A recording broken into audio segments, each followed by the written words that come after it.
Have you ever gone through an intense trial or a really deep emotional time and you don't even know how to pray?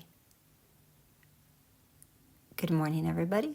Let's talk about that. Welcome back to Morning Devotions with Gretchen, and happy Tuesday. I hope you had a blessed weekend. And just as a reminder, I don't post on Mondays so that you guys can go back to one of the videos from the prior week that really spoke to you and remind yourself of what the Holy Spirit was highlighting. Go back, listen to it again, and see if you get something else out of it. Anyway, let's jump into today's devotional time. And I am reading from The Encounter. And The Encounter is my fasting devotional, but as a reminder, if you're new to this channel, just because it says fasting, don't let that deter you. This can be used for any type of fasting. Like you could just stay off your phone for a day. You could stay away from the TV for a day. You could fast texting for a day or a week or a month. You could fast however you choose to. The point of this devotional is to help you step away from the distractions so that you can more easily hear the Holy Spirit and spend more time with Him. So, without further ado, I am going to read to you. So, close your eyes. Get comfortable. If you're busy, just stop. This won't be a long video. Tune your attention to the Lord.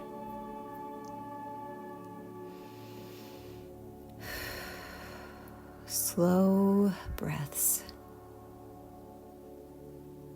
Let all of the cares, all of the thoughts, let them go. Trust the Lord to take care of them while you spend time focused on Him. Noticing when I read to you today, what is the Holy Spirit highlighting? And I wrote, there are many times when we feel the emotion of a trial or a situation so intensely that we don't know how to pray. We may spend most of our day consumed with thoughts of what's happening and therefore experience very little peace. And when we set ourselves to pray for whatever is weighing heavily upon us, we spend more time crying out in desperation than in declaring God's truth. We mentally assess our situation when what we need is the Lord's discernment. We need His perspective. God has offered us a high place in the safety of His Spirit, where we can see the truth from His vantage point. It's up to us to acknowledge our weakness and surrender to the Holy Spirit's wisdom. When we lay down our battle plan and instead pray in the Spirit from the posture of reliance, we glean strength from the one within. We gain insight that comes only from God. We're able to intercede according to His perfect will, which infuses us with faith. Let's tap into this magnificent gift, yield our limited understanding, and admit that He knows the best way to pray. In today's prayer, Father, forgive me for acting as if the burden to pray is solely on me and not something we face together. At times I've prayed what I believe was your will without actually seeking your counsel, diving into your word, or asking your Spirit to lead. Forgive me for the times I've run ahead as if I've already heard your heart on the matter.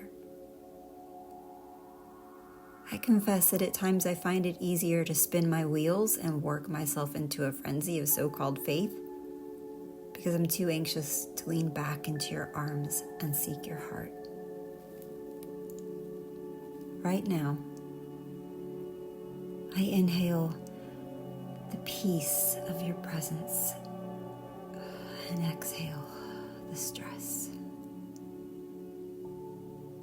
I take up the gift of faith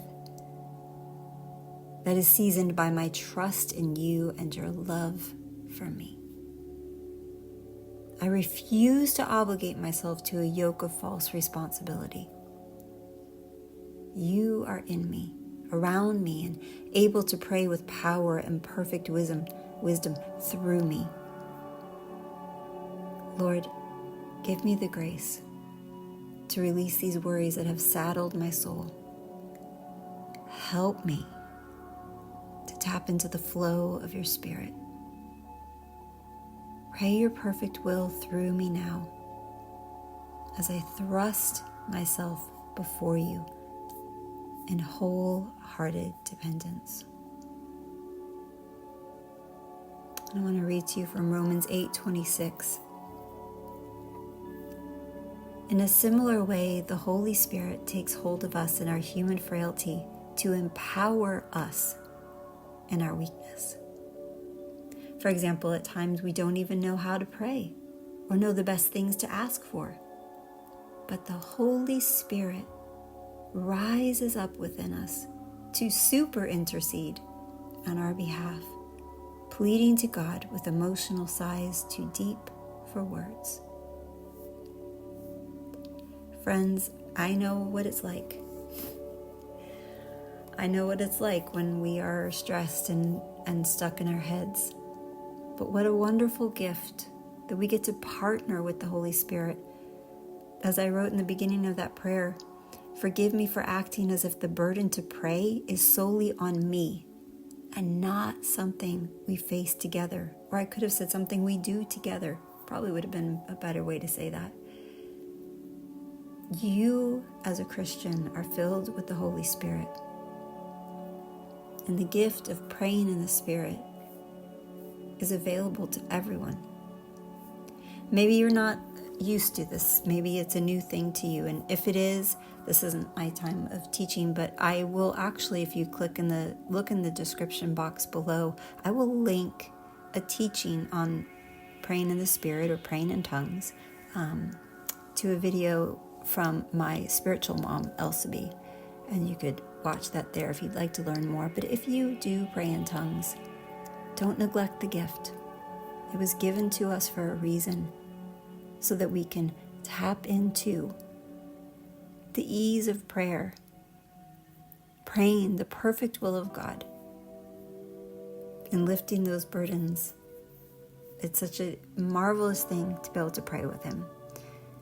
So I hope today you will take advantage of it. Not advantage, but enjoy it.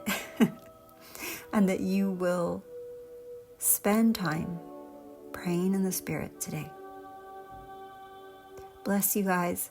I pray that you have an amazing rest of your day.